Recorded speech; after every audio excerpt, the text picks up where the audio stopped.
When my father looked at me that night, I knew he didn't see me, only the space I took up at his table. It wasn't new. It had been that way for years. Every dinner, every celebration, every speech that began with my son and ended before it ever reached me. I learned how to smile at the right moments, how to swallow words that would have only made things worse. I told myself silence was strength, that one day he'd notice without me having to beg for it. But silence doesn't earn you a seat. It just teaches people you'll never ask for one. So when he raised his glass again that night and said, "To the men who kept our waters safe," I didn't look away. I just sat there, steady, quiet, and finally understood something simple and sharp. They would never see me unless the truth forced them to. And it will. They just don't know it yet. Charleston looked the same as the day I'd left it, too proud to change, too polished to admit how much time had passed. The afternoon sun turned the river into a strip of bronze, and as I drove past the naval yard, the air carried the smell of salt and diesel. It used to comfort me once. Now it only reminded me how every inch of this city belonged to men who thought they built it. The gates of the Officers' Club opened with the same slow groan. The building stood immaculate as ever, white columns catching the last gold of daylight. This was where my father used to bring us after Sunday service, where stories of duty were served between the main course and dessert. Back then, the walls smelled of tobacco and pride. Tonight, it smelled of expensive wine and something colder, expectation. Inside, nothing had changed. The polished floors still echoed like a parade ground, and the portraits of admirals still lined the walls like watchful ghosts. At the head of the long table sat my father, straight-backed, hands folded on the linen as if he were still commanding a ship. His silver hair gleamed under the chandeliers. My mother hovered beside him, smoothing an invisible crease on his sleeve. Across from them, Roland, my brother, leaned back in his chair, his smile the perfect reflection of the man seated at the head. They didn't look up when I arrived, just a pause in conversation, a polite nod, the kind of acknowledgement reserved for an afterthought. My mother finally rose, air kissing my cheek, her perfume heavy with something floral and rehearsed. "You look wonderful," she said, though her eyes searched for something to fix. My hair, my jacket, my posture. My father merely lifted his chin. A sailor's greeting turned into ceremony. Then Roland's voice filled the space again. The Pentagon had noticed him. That's how he phrased it, as if the building itself had turned its gaze on him and deemed him worthy. He spoke with the kind of confidence that always came easy to men who never had to fight for space in a room. He went on about his new position, his briefing schedules, the names of admirals who appreciated his insight. I let his words wash over me, dull and constant, like the tide. My father's eyes glinted with approval. "That's what service looks like," he said, his tone carrying more weight than the compliment itself. Not just showing up, but carrying the name. The name. Always the name. I'd spent half my life earning it, and the other half being told I didn't deserve it. The waiter poured another round of wine. Roland finally turned to me, his smile wide enough to sting. "So, Theo, still at the department? Building docks and bridges? Or whatever it is you do?" His tone was light, teasing on the surface, but the mockery ran beneath like an undercurrent.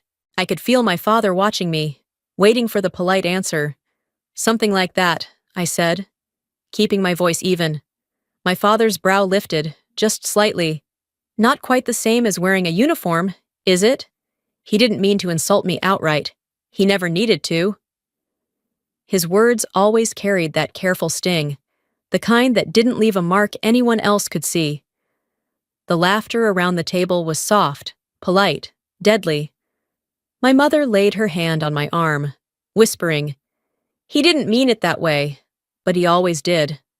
I knew it, and she did too. I nodded, cut another piece of fish, and let the silence swallow what I might have said. The air felt thick with everything that would never be spoken in this family. I'd mastered the art of quiet years ago. It was how I survived them. But sitting there, under those portraits of men who looked like my father and my brother, I felt the familiar pressure in my chest, that mix of ache and anger that came from being erased politely. The conversation drifted back to Roland, his next posting, his strategic potential, his plans in D.C. My mother beamed. My father leaned forward, proud. Their voices blurred together until they became one sound, the steady hum of a family that never noticed the one person sitting outside its circle. I stared down at my glass, watching the candlelight ripple in the red wine. I thought about the nights years ago when I had stood in the engine room of a ship, the floor trembling beneath my boots, alarms screaming, and no one above deck knowing my name. I thought about how close I'd come to not seeing another sunrise, how even after that, when I came home, my father had asked if I'd considered something more stable. Seal. Dinner ended the same way it always did, my father commanding the moment. He raised his glass, and everyone followed, to the men who kept our waters safe. His voice filled the room, solid, proud, final. The clink of crystal echoed like a gavel. I set my glass down before it touched my lips. No one noticed. They never did. Outside, the wind shifted, carrying the faint horn of a ship out on the bay. My father laughed at something Roland said, the kind of laugh that left no space for anyone else. I looked at them, three faces bathed in golden light, content inside their small, perfect story, and felt something sharp twist inside me. A storm doesn't start with thunder. It starts with stillness. And in that stillness, at my father's table, I felt the first pull of the tide turning. I left Charleston before dawn, the highway still wrapped in fog and the air heavy with salt. The silence inside the car was almost a comfort, a kind of numbness that kept the noise of last night from echoing too loudly in my head. Every mile I put between myself and that dinner table felt like shedding another layer of old skin. But some things you carry, no matter how far you drive. The flight to D.C. was short, barely an hour, but it stretched inside me like a decade. I sat by the window, watching the coastline recede into a blur of silver water and cloud. The seatbelt light glowed steady, the hum of the engine constant, and I thought about all the times I'd flown under orders, never for family, always for duty. This trip felt like neither. The envelope in my bag was creased at the corners, its seal unbroken. I'd found it in my mailbox the morning I left, an official invitation from the U.S. Naval Academy in Annapolis. The words were formal, distant, and heavier than they should have been. I hadn't planned on going. I'd told myself I was done with ceremonies, done with being the quiet seat filler in someone else's story. But then, that morning, an email appeared. Rear Admiral Ellis. The subject line, Poseidon Containment, Public Acknowledgement. I stared at it for a long time before opening it. Theo, your containment project is scheduled for public acknowledgement. The board may mention your name. You deserve to be there. I read it twice. The words sat heavy in my chest, familiar and foreign all at once. Poseidon. 12 years had passed, but that word still carried the weight of metal and smoke. The Poseidon containment system was supposed to be a small advancement, an engineering safeguard for the Ohio-class submarines stationed in the Pacific. What it became was something else entirely. I'd been the one to find the flaw, buried deep in the design. A pressure valve miscalculated by less than a fraction of an inch. I filed the report, followed protocol, watched it climb the chain of command and vanish somewhere along the way. When the alarm came weeks later, a coolant leak, a reactor nearing failure, I was on duty. There was no time for clearance, no time for permission. I made the call. I overrode the system, sealed the compartment manually. 37 sailors lived. One didn't. His name was Lieutenant Danvers. He'd tried to pull me out before the hatch closed. The blast of steam burned half his body before the shutdown finished. He lasted 12 days. I went to the hospital once, standing by his bed while he slept, the monitors beeping slow and steady. When he woke, he told me I did the right thing. Then he died, and the file disappeared. I was thanked in a small windowless office by a man I'd never met. They handed me a non-disclosure agreement and said the words every officer dreads. Classified. No record of your involvement will exist. And just like that, my career ended where my courage had begun. I left the Navy quietly, took a civilian position at defense engineering, the kind of job that keeps the world running without anyone noticing. I told my family it was logistics. The lie fit neatly in their view of me. Useful, unremarkable, invisible. I looked at Ellis's email again. He'd been the only one who truly knew what happened that night in the Pacific. He'd been commanding the carrier that received the emergency transmission. He'd seen the data, known how close we'd come to losing the entire fleet. Over the years, we'd exchanged brief messages, updates, sometimes silence. He owed me gratitude, I owed him quiet. It was a fair trade. My phone buzzed against the tray table. My mother's name lit up the screen. I hesitated before answering. Her voice was bright, careful, the same tone she used at charity events. Theo, just remember, tomorrow is about your father. Wear something elegant but simple. You know how cameras love faces. I stared at the gray clouds outside. I'll keep it simple, I said. Good girl, she replied. Relieved. Your father will be so proud to have you there. The line went dead. The word proud lingered in the air, hollow and echoing. It was something I'd stopped waiting to hear long ago. Outside the window, Maryland unfolded beneath the plain, flat fields, winding rivers, the dull gleam of the Chesapeake. I tried to picture myself in that hall tomorrow, sitting in the front row while my father's medals caught the light. He would shake hands, deliver his speech about service and legacy, maybe mention Roland's bright future at the Pentagon. If I was lucky, he might glance my way. Remember I existed. The irony wasn't lost on me. They would be celebrating him, the man who carried the name, while the system I built, one that saved the very Navy he served, sat buried in classified files. I pressed a hand over my chest, feeling the thud of my heartbeat against my ribs. The same rhythm I'd felt years ago in that reactor chamber, counting seconds until the temperature dropped, until life returned. Some ghosts never leave. They just learn how to breathe differently. When the plane touched down, the sky had turned the color of pewter. The air was heavy, still. I drove to my apartment in silence, unpacked just enough to find the envelope again, and left it unopened on the counter. Later that evening, I stood by the window, looking out over the Potomac. The city lights flickered in the water, and for a moment, it almost looked like fire. My reflection stared back.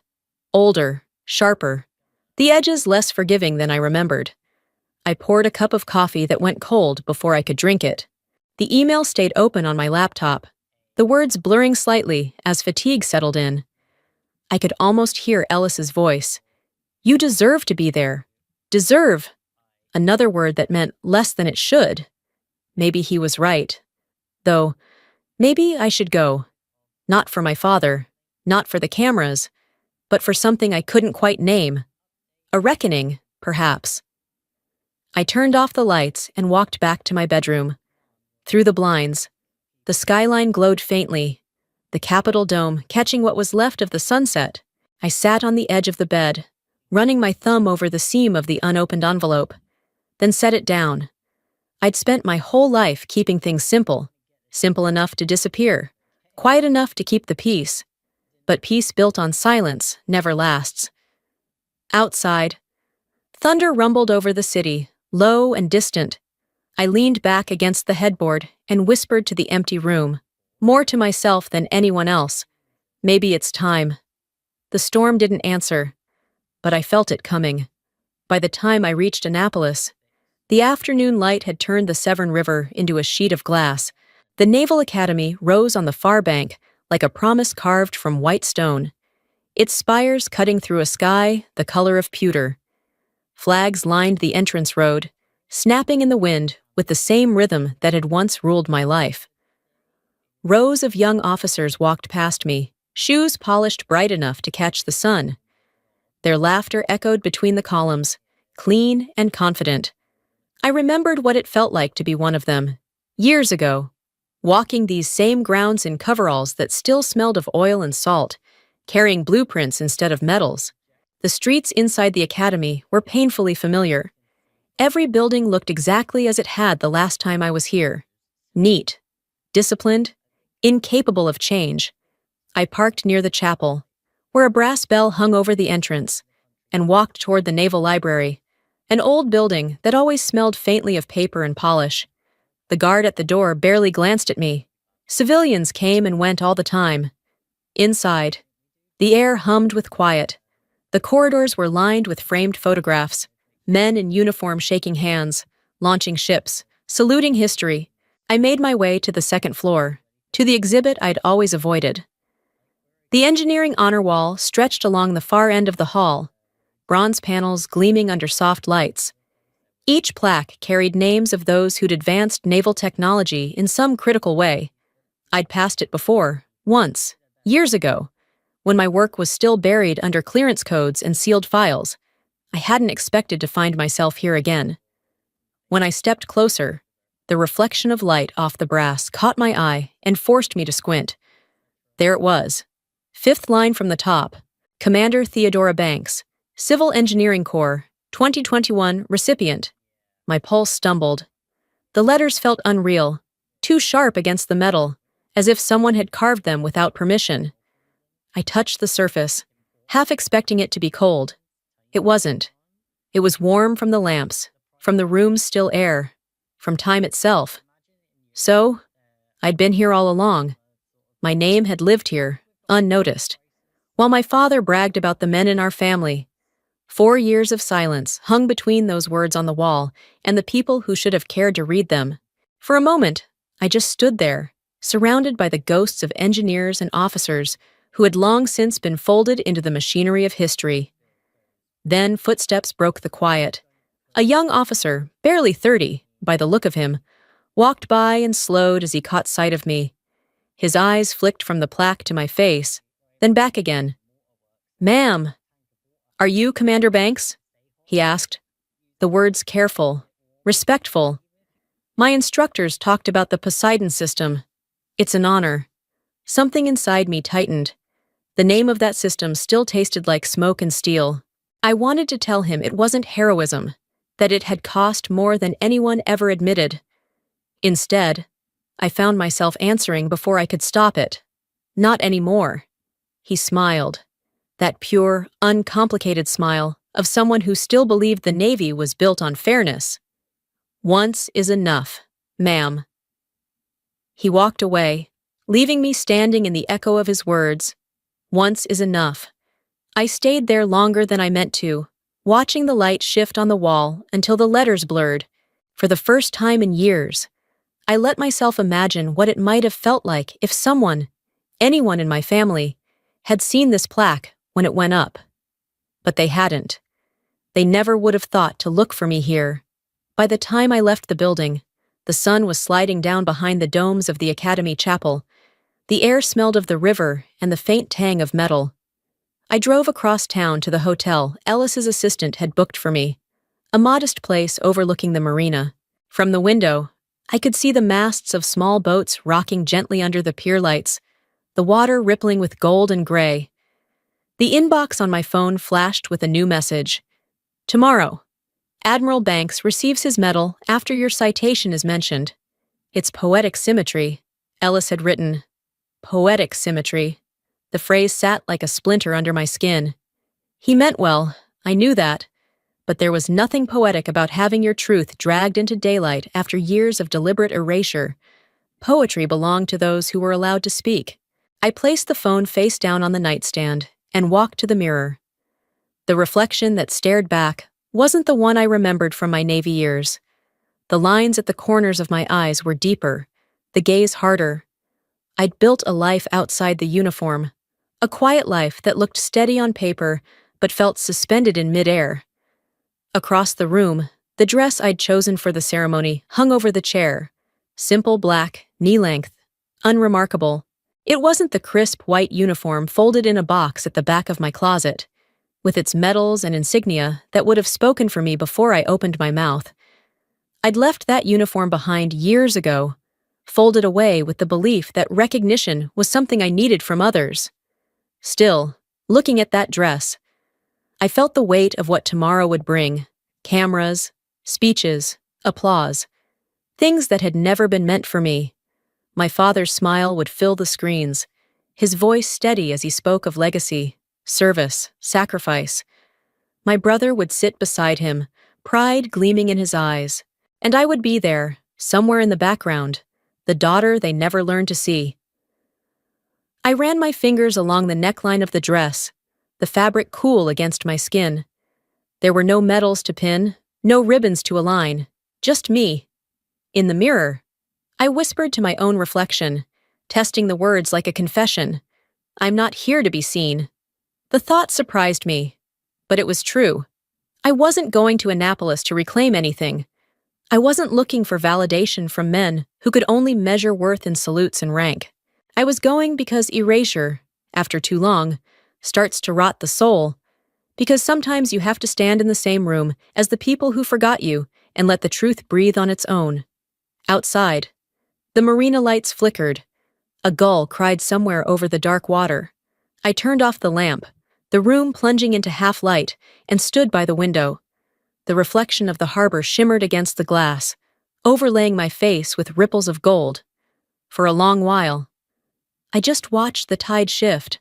Somewhere beyond the bridge, ships were docked, silent, resting before another voyage. I wondered if any of them still used the containment system I'd built, the one no one in my family had ever heard about. Maybe that was enough, I thought, to have built something that still worked. Long after the noise had faded, I sat down on the edge of the bed, phone buzzing again with another message, this time from my mother. She didn't need to write much. Her words were always the same. Remember, tomorrow is about your father. Don't draw attention. I smiled faintly. She'd spent her whole life managing appearances, smoothing over rough edges, ensuring we never embarrassed the family name. Even now, she couldn't see that the family name had never needed protecting from me. I typed a reply, then deleted it. There was no point. She wouldn't understand what it meant to be quiet for so long. You forgot the sound of your own voice. The harbor outside gleamed like spilled mercury. The dress waited in the corner. I took one last look in the mirror before turning out the light. The woman staring back didn't look afraid or angry, just certain. Tomorrow, I would walk into that hall not to be seen, but simply to exist, fully, unapologetically, without permission. And for the first time in years, I wouldn't let anyone mistake my silence for absence. The dinner took place in a glass-walled room overlooking the Severn River, where the sunset burned the water in shades of red and copper. Training ships floated in the distance, their reflections trembling against the tide. Inside, the air hummed with conversation and cutlery, the comfortable noise of people who had never known silence the way I had. My father sat at the head of the table, tuxedo pressed sharp, the Navy emblem on his lapel catching the chandelier's glow. Even retired, he carried himself like a man still in command, his posture straight, his tone clipped, every movement deliberate. My mother sat beside him, fingers circling the stem of her wineglass, careful not to smudge the lipstick she'd reapplied twice since we'd arrived. Roland, across from me, was already mid-story. Something about his new role at the Pentagon. He had that voice people leaned toward, the kind that filled the room without effort. He named admirals as if they were family friends, described meetings, strategy sessions, dinners with senior officers who saw potential. "They've assigned me to strategic development," he said proudly, his grin so wide it could have cracked the glass behind him. "Dad, the admiral I told you about, he thinks I could be chief of staff in a few years." My father's hand tapped the table in rhythm with his words, a signal of satisfaction. "You're doing what I always hoped for, son, staying the course. The bank's name still means something." That phrase, staying the course, landed in me like a familiar bruise. I'd grown up hearing it, carved on the walls of our house, slipped into toasts, woven into bedtime lessons disguised as conversations about honor.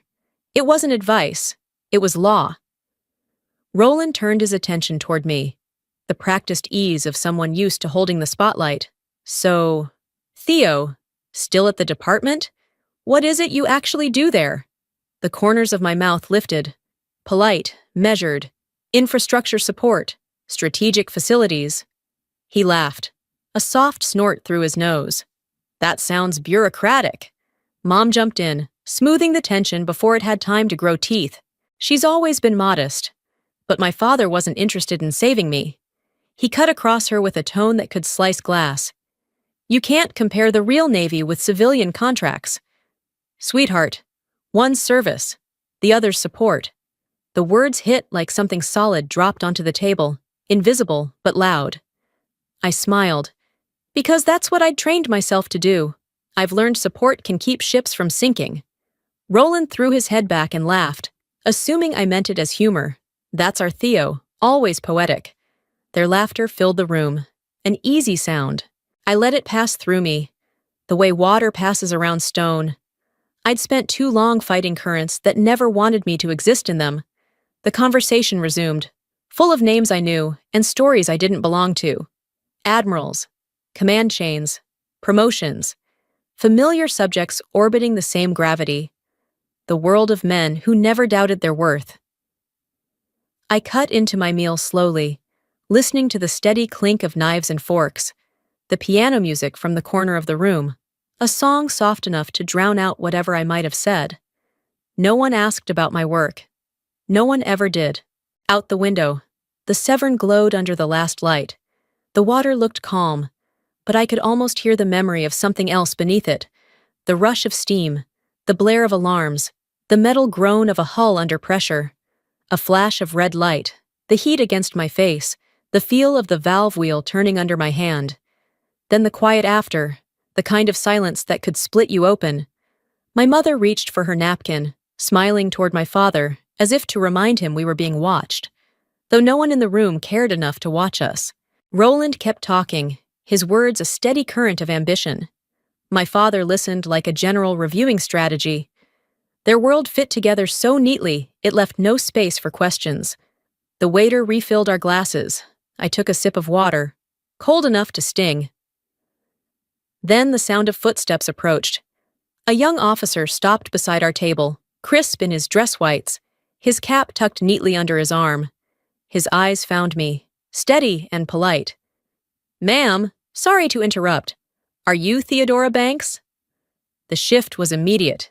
Every head at the table turned toward me. Yes, I said, my voice even. The officer nodded. Commander Ellis asked me to pass his regards. He said to tell you he'll see you at the ceremony tomorrow. My father's brow tightened, confusion crossing his face. Commander Ellis? The officer corrected him gently. Rear Admiral Ellis.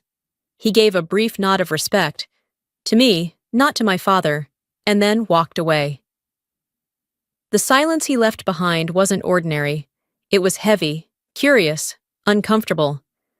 I could feel my father's gaze on me, sharp and searching. You know Ellis? He asked after a pause. We worked together once. In what capacity? Engineering? Roland laughed under his breath. She builds bridges. Dad? Must have been a sturdy one. The laughter this time was smaller, strained. Even my mother didn't attempt to smooth it. I turned back toward the window. The reflection of the dining room floated over the dark river, my father's proud profile, Roland's grin, my mother's perfect posture, and behind it, the glow of ship lights drifting in the distance. For a moment, the two images blurred together, the calm surface of the water and the chaos that once boiled beneath it. I remembered the sweat dripping down my sleeves, the burning metal beneath my gloves, the hiss of steam as the alarm screamed, the smell of salt and ozone. The moment everything stopped shaking, the first breath of silence after I'd turned that final valve. Support keeps ships from sinking, I'd said. They'd laughed.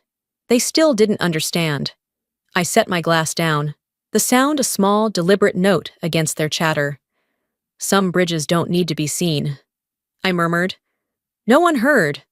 Or maybe they did, and pretended not to. The piano kept playing, soft and sweet. The waiter cleared plates that no one had finished. Outside, the Severn darkened, the water folding itself into night. Inside, my family continued their performance, Each line rehearsed, each pause perfectly timed, and I sat among them, smiling just enough to pass. My silence thick as armor, wondering how many more dinners it would take for them to realize I'd stopped needing their applause a long time ago. The room smelled of wine and polish and memory.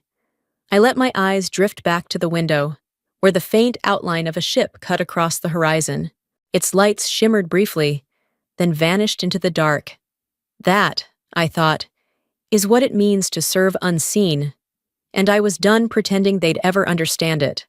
The hotel room was quiet except for the faint hum of the air conditioner. I'd left the curtains open, and the lights from the harbor shimmered against the glass, throwing pale reflections across the floor. Annapolis at night always looked cleaner than it really was. Tidy, ordered, every light positioned with naval precision. But beneath that calm, I could feel the pulse of something I'd tried to bury for 12 years. I laid the black dress across the bedspread. The fabric pooled like water, soft, silent, obedient. It was the kind of dress that could disappear in a crowd, just like the woman wearing it. Beside it sat the envelope I'd carried for 2 days, its corner worn smooth from my thumb. The seal of the Department of the Navy gleamed faintly under the bedside lamp. I already knew what it contained. I poured a small glass of bourbon, the good kind I kept for nights when sleep wouldn't come, and sat on the edge of the bed. Outside, the bay was alive with the low hum of ships. Across the water, Alumni Hall glowed like a ship run aground, its broad glass panels catching the light of the city. From here, I could see movement inside, cadets rehearsing, adjusting flags, running through their lines for the morning ceremony. The microphone tested. The sound carried across the water in broken bursts. Even muffled, it sounded rehearsed. Perfect. Clean. I took a long sip, let the burn settle, then reached for the envelope. The paper crackled softly when I opened it, a sound far too gentle for what it held. Inside was a single page. Thick. Official. Heavy with the weight of bureaucracy and formality. At the top, in precise blue type, was my name. Commander Theodora Banks, U.S. Navy Civil Engineering Corps. Awarded for exceptional service and technical excellence in emergency containment operations. Poseidon Initiative. Below that, the black signature of the Chief of Naval Operations. The date, May 14th, 2021. I traced the letters once with my fingertip, as if the texture could make them more real. So it was true. I'd been given the citation 4 years ago, and no one had told me. Not Ellis, not Command, certainly not my family. The award had gone into the archives, my name etched on a wall I hadn't known existed until yesterday. I stared at the words until they blurred, my pulse echoing in my ears. What I felt wasn't pride. It was something hollower, quieter. Recognition meant nothing if it arrived long after anyone cared to see it. I placed the letter on the table, next to my half-empty glass. The paper looked sterile under the lamplight, like an artifact from a life that had already ended. The phone buzzed. Another email. I didn't need to look to know it was from Ellis. When I opened it, the lines were short, practical, written in the same clipped tone he'd always used. Theo, your father's medal will be presented right after the citation for your project. The board might use your name as the example of technical legacy. I thought you should know. Legacy. The word sat on my tongue like ash. That word had ruled my family for generations. Legacy, service, honor, the holy trinity of the Banks household. Every conversation, every photograph on our walls, every story at the dinner table circled back to those ideas. But legacy, I'd learned, was just another word for inheritance. And inheritance always came with terms and conditions. My father believed in lineage, not contribution. To him, worth was measured in who saluted you, not who you saved. I leaned back in the chair and stared at the ceiling. All I'd ever wanted was to keep people alive. That was it. Not glory, not titles, just survival. And even that had cost me everything. The memory came in fragments, As it always did. The hiss of the alarms, the rising pitch of metal under pressure, the frantic shouts over the comms. Poseidon Initiative, Reactor Bay 3, pressure critical. The voice had cracked on the last word. I'd read the gauges, done the math, and realized there wasn't time to wait for clearance. My commanding officer's order was to hold position until authorization came from command. If we had, the reactor would have gone critical within minutes. I didn't wait. I broke the seal on the emergency hatch and went in. The heat hit like a wave, the air so thick it burned to breathe. The sound was deafening, the shriek of valves, the pounding of my heartbeat, the alarms that never stopped. I found the manual override and turned it, the metal wheel searing through my gloves. Danvers was there, trying to stop me. Protocol. Commander, wait for the call. He was young, too young to know that sometimes waiting is the same as dying. I shoved him back, finished the turn, felt the sudden drop of pressure, the deep, hollow thud of the system locking down. Then the silence. When I opened my eyes, I saw him on the deck, his uniform blackened, his breathing shallow. I radioed for medics, but by the time they reached us, it was too late. He lasted 12 more days. I visited him once in the medical bay, the room filled with the hum of machines. He could barely speak, but when he saw me, he smiled. You did the right thing. Commander?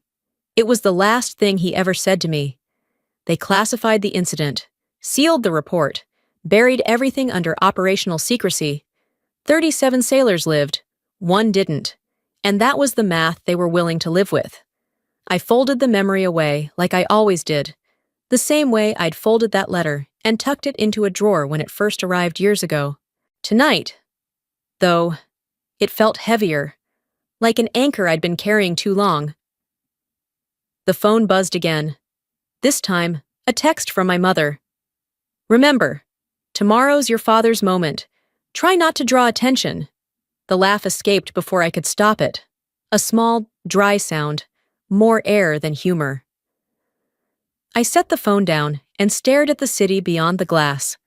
Across the water, the lights of the academy glimmered like a fleet in formation, each one standing at attention, perfect and untouchable. I reached for the letter again, then folded it carefully, sliding it back into the envelope it came in. It looked safer there, contained. Like me. In the corner of my suitcase, tucked inside the pocket of an old jacket, was a watch. I took it out and turned it over in my palm. The casing was scratched, the band frayed, but it still ticked steadily, unfazed by years of neglect. On the back, the engraving was faint but legible. Duty before ego. Danvers's voice echoed in my head, low and steady. You did the right thing. Commander, I whispered into the empty room, the words barely audible over the hum of the city. You'd laugh at this. Danvers. You'd tell me to stop caring who clapped.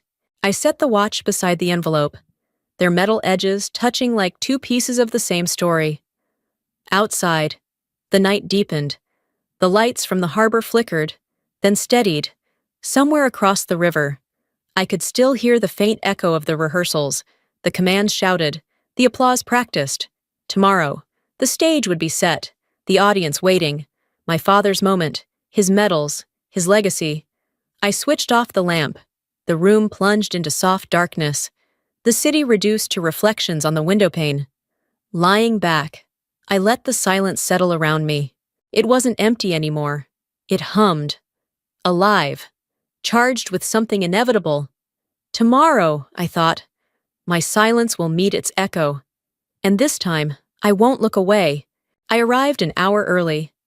The air was cold and clean, the kind that sharpens every color. Maryland's sky glowed pale blue, the sun still low enough to cast long shadows across the courtyard. From a distance, Alumni Hall looked like a ship run aground, a monument to service and history. Every corner gleamed, every window polished to perfection. Even the silence felt rehearsed. Inside, the hall smelled of brass and floor wax, the scent of discipline and memory. Rows of white chairs stretched endlessly forward, aligned so precisely They looked drawn with a ruler. The flags, the stars and stripes, the Navy ensign, the Academy banner, hung perfectly still in the air-conditioned calm. The place sparkled with order, a shrine built to the idea that legacy was something that could be displayed under lights. My parents were already seated in the front row. My mother adjusted her hem for the third time, her reflection flickering in the polished floor. Beside her, my father sat upright, his posture still military, hands folded, eyes scanning the room like he was commanding it. Roland lounged a few seats away, smiling faintly, the same confident smirk he wore at every family function. I took a seat a few rows behind, close enough to see everything, far enough to be forgotten. When the ceremony began, the band struck up Anchors Away. The brass rang sharp, the drums steady, and the chorus of cadets sang with a pride that made the walls vibrate. I used to sing it too. Once, 20 years ago, standing under the deck of a ship, sleeves rolled up, boots slick with oil and salt. I'd sung it softly to myself then, unheard under the roar of engines. The master of ceremonies, a gray-haired man from the Naval Service League, took the stage and welcomed the guests. His voice practiced and bright. He listed dignitaries, awards, sponsors. Then, finally, the moment came. 3 recipients of the Lifetime Naval Service Medal. My father's name was last. My hand trembled slightly on my lap as the first honoree spoke. Then the second. I tried to steady my breathing. The applause rose and fell like tides. And then the MC called for the final recipient, Admiral Walter Banks. The room erupted in applause, steady, respectful, inevitable. My father stood, adjusting his jacket, and walked to the podium with the same firm stride I'd watched my entire childhood. He smiled, gracious, confident, utterly certain of his place in the order of things. When he began to speak, his voice carried easily across the hall. "Service," he said, "isn't a word, it's a lineage.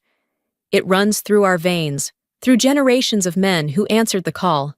The words landed heavy, like lead weights dropped into still water. Men who answered the call. The crowd nodded, proud. No one noticed what the sentence erased. But I did. I always did. He spoke of sacrifice, tradition, the call to serve. His tone was steady, composed, the rhythm of a man who'd practiced all his life how to sound worthy. Then he turned toward Roland. "My son, Captain Roland Banks, represents the future of that legacy." I couldn't be prouder. My brother stood, bowing his head slightly as applause filled the room. The light caught his medals just right, every one of them shining like affirmation. My father's eyes softened with approval. Then, as the noise faded, he turned toward me, and my youngest, who— the pause stretched thin and brittle. His eyes flicked toward mine, uncertain for the first time I could remember. The silence cracked. Then he forced a smile. "Is here tonight." A weak ripple of applause followed, polite but cold. My mother smiled too brightly, clapping her hands just enough to fill the space. I sat still, lips curved in a line that wasn't quite a smile. I'd lived my whole life inside that pause, between who and is here tonight. He continued his speech, words blurring into the hum of my heartbeat. I thought it would end there. One more evening of elegant silence.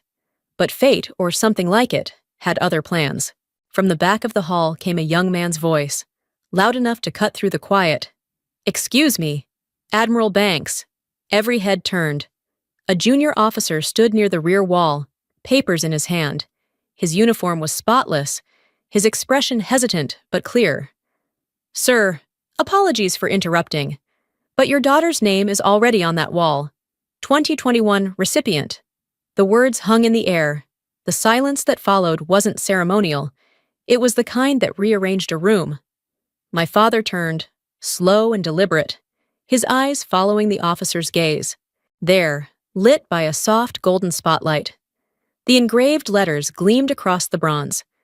Commander Theodora Banks, Civil Engineering Corps, Poseidon Containment Initiative, 2021. A murmur swept through the crowd. then stopped, as if everyone had collectively forgotten how to breathe. Someone near the aisle whispered, "Oh my God." A chair scraped the floor. My mother's hand flew to her mouth. Roland's face went pale, his smile collapsing into disbelief. I didn't move. I just sat there, the way you do when a storm finally breaks over a sea you've been watching your whole life. Then another voice, low, steady, unmistakable. Rear Admiral Ellis was walking toward the stage, his uniform gleaming white under the lights. He looked out at the crowd, then at my father. For those unaware, Commander Banks designed the Poseidon Containment System, the system that prevented a reactor meltdown off Guam 12 years ago. She received her citation under classified status. Whispers rippled through the room, a collective realization moving like current. My father gripped the podium. That can't be. Ellis met his gaze. It's on record, sir. She's one of the finest engineers we've ever had. The oxygen seemed to drain from the hall. Every sound faded until I could hear my own heartbeat in the stillness. My father turned toward me, confusion and pride and shame colliding behind his eyes. Roland stood abruptly, his voice cracking through the silence. That's impossible. She's a civilian. Ellis didn't even blink. She was Navy, captain, commander rank. She served. The spotlight caught me full in the face, blinding and warm. I felt every gaze turn toward me, hundreds of strangers seeing me for the first time. I stood, my voice calm, almost detached. Please, Admiral Ellis, let him finish his speech. He hesitated, then gave me a small nod. But it was too late. No one in that room was listening to Walter Banks anymore. The words he tried to speak fell flat, swallowed by the truth now written in metal and memory. For the next few minutes, the ceremony turned into something else, a quiet undoing. The man who had always defined legacy now stood beneath it, stripped bare by it. And I, his forgotten daughter, sat beneath the same light that once refused to find me. When the applause finally returned, polite and confused, it sounded hollow. My father stepped down from the podium and walked past me without a word. I didn't stop him. I didn't need to. Truth doesn't arrive to punish. It arrives when denial runs out of places to hide.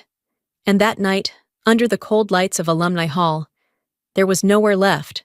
The lights were still on long after the ceremony ended.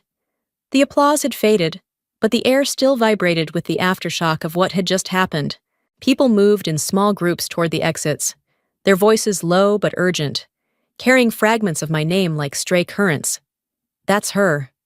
She was the engineer. God. Imagine her father. Their whispers followed me through the aisle like ripples breaking across still water. I kept my head high, hands steady at my sides, though I could feel their eyes pressing against me. Curiosity, surprise, respect, pity. It all sounded the same. At the edge of the room, my mother found me first. Her eyes were red, her lipstick smudged at one corner. She reached for me, fingers trembling. Theo! I touched her arm before she could say more. It's all right. Mom! He didn't know, she said, voice trembling. He truly didn't? I nodded once. I know. When I looked past her, I saw my father standing alone near the exit. The medal still hung from his hand, its ribbon tangled between his fingers. The stage lights hit the silver edge and cast a faint shimmer across his face, but it couldn't hide the expression underneath. Bewilderment. Disbelief. The hollow look of a man seeing a reflection he didn't recognize. He wasn't looking at anyone.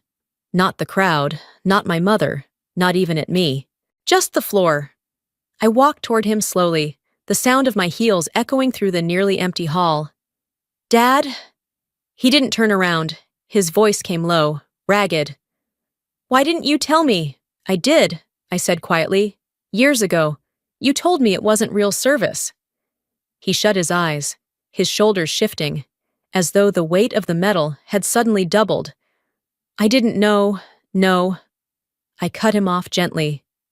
You didn't want to. The silence between us stretched so wide, I could hear the faint hum of the lights above. Behind me, Roland's voice rose, sharp with anger. He was arguing with someone. Ellis. Maybe. I caught fragments of it. She humiliated him in front of everyone. The irony of it struck me so hard I almost laughed. I turned back to my father. I didn't come here to humiliate anyone. I said, I came because you asked me to be here. He didn't answer. My mother moved closer, her hand finding mine. Please, Theo, don't make this worse. I shook my head. I'm not making anything. I'm just standing. The words hung there, simple, steady, final. I stepped away before anyone could stop me. The hall's double doors loomed ahead, still half open, the night spilling through them in cool waves of air. When I pushed them open fully, the wind from the Severn hit my face, cold, metallic, alive. The world outside was sharp and unfiltered. Street lamps glowed along the walkway, their light fractured in the rippling water below. Behind me, the sound of the ceremony unraveling filled the air, chairs scraping, muffled laughter, trying to stitch normalcy back together. The MC's voice carried faintly, an attempt to restore order. But the tide had already turned. I walked down the steps, the echo of my footsteps against the marble rhythmic and clear. Then I heard my name. Ellis was waiting near the edge of the plaza, his cap tucked under his arm, expression tight with something between apology and admiration. That wasn't how I wanted it to happen, he said quietly. Neither did I. You held yourself well. I smiled faintly. I've had practice. He hesitated, then reached into his pocket and unfolded a single sheet of paper, offering it to me. For your record, he said, the Deep Selection Board is reviewing your file. You're being considered for flag officer. If you want it. I took the paper, but didn't open it. My fingers brushed the edge, feeling the embossed seal beneath the streetlight. Then I looked past him, out toward the dark river. I'm tired, I said finally. Tired of fighting for seats in rooms that don't see me. He studied me for a moment, then said softly, Then maybe it's time they do? I looked back at him, a small laugh escaping me. Not bitter, just weary. Or maybe it's time I stopped needing them to. He gave a slow nod, understanding in his eyes. Then he stepped aside, letting me pass. I kept walking. Each step across the marble plaza sounded like metal striking stone. Clean, deliberate, final. The kind of sound you hear at the end of something long overdue. Behind me, the murmurs continued inside the hall, but they no longer belonged to me. When I reached the edge of the courtyard, I stopped and looked out across the Severn. The wind lifted the ends of my hair, carrying the scent of salt, steel, and rain. The lights from the bridge shimmered across the surface, streaks of gold against black water. For the first time in years, I felt the weight in my chest ease, not because anyone had recognized me, but because I no longer cared if they did. I drew in a breath deep enough to hurt, let it out slowly, and watched it vanish into the cold night air. The world was still turning, the tide was still coming in, and somewhere in the quiet between one breath and the next, I understood. My life had shifted course, not because anyone had given me permission, but because I'd finally stopped asking for it. I left Alumni Hall close to 9. The crowd had already thinned, black suits and white uniforms scattering like startled birds returning to the dark. The courtyard was washed in gold light, quiet except for the low hum of engines from cars pulling away and the faint whistle of a ship somewhere on the Severn. I followed the narrow path toward the back of the building, where the river wind carried the scent of salt and exhaust. My heels clicked softly against the bricks. Then I heard footsteps behind me. Heavy, uneven. Theo, his voice, hoarse, cracked, was no longer the one that used to command attention across a deck. I turned. My father stood beneath a street lamp, the metal still pinned to his lapel, though the ribbon was twisted, as if it had been handled too much. He looked smaller than I'd ever seen him. Why didn't you tell me? I met his eyes. I did. He frowned. The kind of frown he used when something didn't fit the story he believed about himself. When? Years ago. You said it wasn't real service. You said I was helping, not serving. He drew a sharp breath. The muscle in his jaw twitched. I didn't know. I swear to God, I didn't know. No, I said softly. You didn't want to. The silence that followed was heavier than anything he'd said all night. For the first time, I saw him without the armor. No uniform, no command voice. Just a man realizing he'd been blind in his own house. He looked down at the medal. You should have worn your uniform. And steal your moment? It was never about moments, wasn't it? We stood there, the distance between us both too close and too far. A father and daughter. Two people fluent in duty, but foreign to each other's truth. I took a step forward, lowering my voice. You built ships, Dad. I built what kept them from burning. We both served. We just did it differently. He inhaled, shaky, his shoulders sagging as if something inside him had come undone. His eyes glistened, but no words came. I reached out and rested a hand on his shoulder. The fabric of his tuxedo was stiff beneath my fingers. It's okay, I said quietly.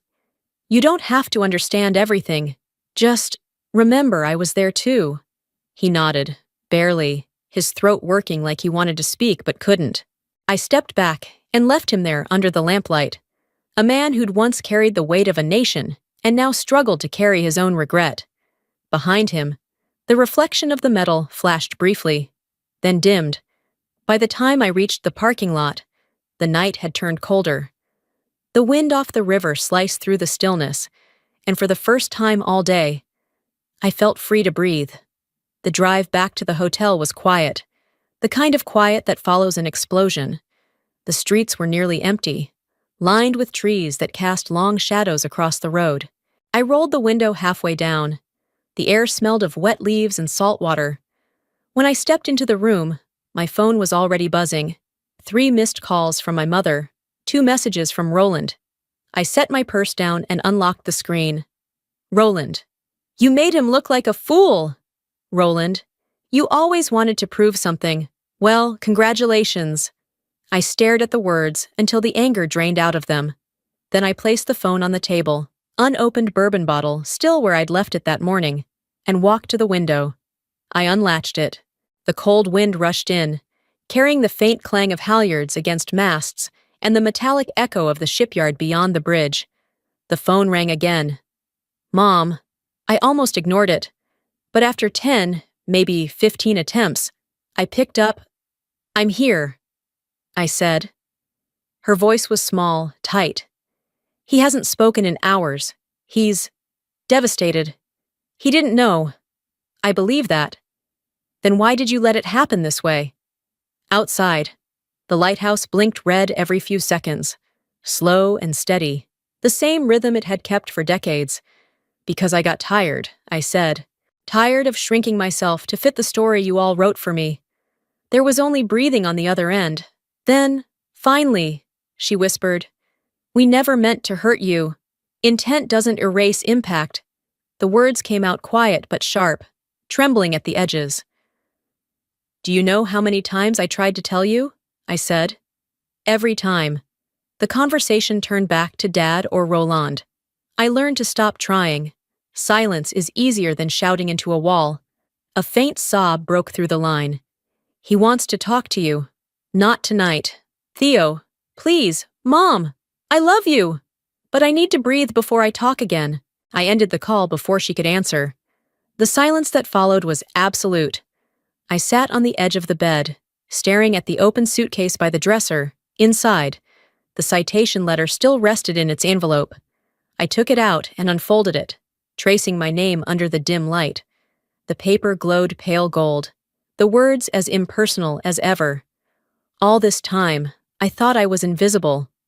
I murmured, turns out, I was just classified. I folded the letter carefully and placed it next to the old Navy watch on the nightstand. The second hand kept ticking, soft, steady, unbothered by the noise of the world. I turned off the lamp. The room sank into darkness, except for the faint red reflection of the lighthouse flickering across the ceiling. It pulsed like a heartbeat, slow, patient, alive. And for the first time in years, I realized that was enough. 3 days later, I was back in Washington. The city was gray with drizzle, the kind that blurred the outlines of buildings and softened the sound of traffic. That morning, a knock came at my door.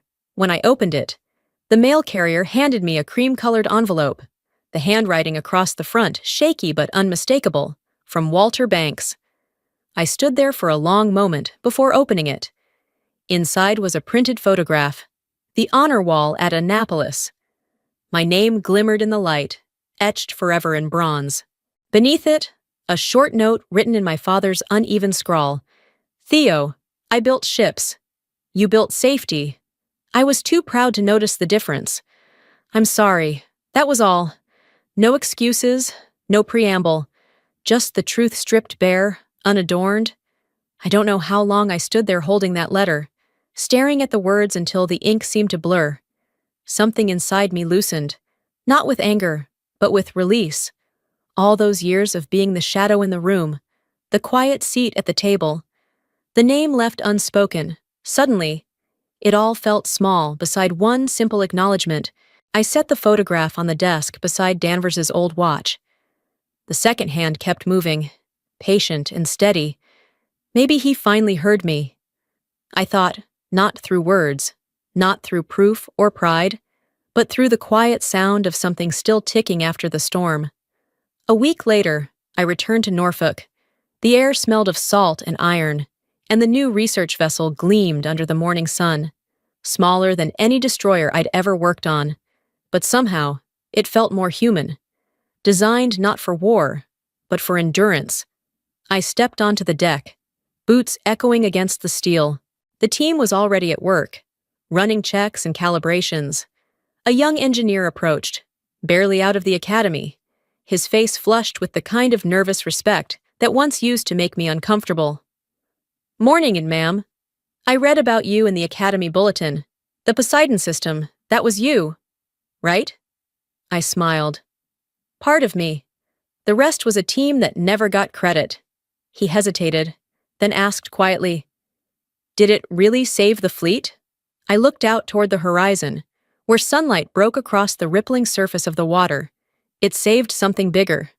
I said, It saved us from ourselves. He nodded, unsure what to say next, and went back to work. I stayed there, watching the sea shift between blue and silver, remembering my father's letter, forgiveness. I realized, isn't about forgetting, it's about refusing to let the past name you.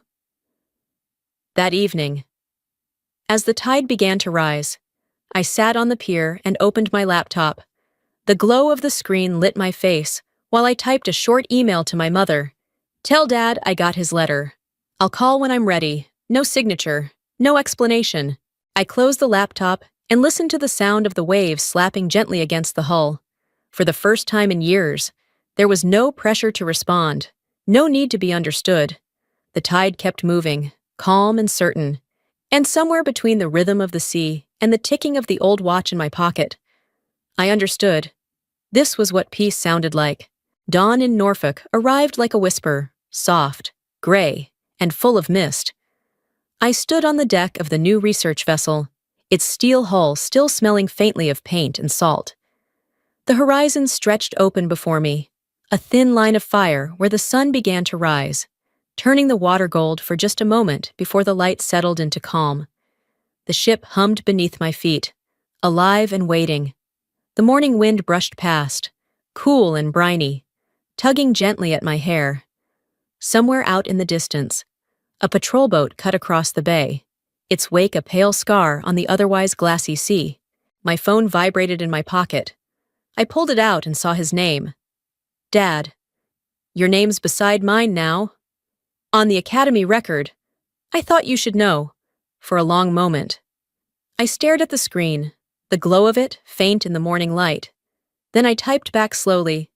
No, Dad. Let it stand alone. It belongs where it is. I slipped the phone away and leaned on the rail. The wind rose again, carrying the faint cry of gulls and the smell of diesel from the harbor. Out beyond the breakwater, the sails of small boats began to unfurl, white triangles catching the early sun. We both served. I whispered into the breeze. That's enough. The words disappeared into the wind, carried toward the open sea, and with them went the last trace of the weight I'd been carrying all these years. There were no cameras here, no ceremony, no applause, just the steady rhythm of the ocean and the quiet pulse of an engine preparing to leave shore. I rested my palm against the cold steel of the railing, feeling the heartbeat of the vessel beneath it, a slow, patient thrum that matched my own.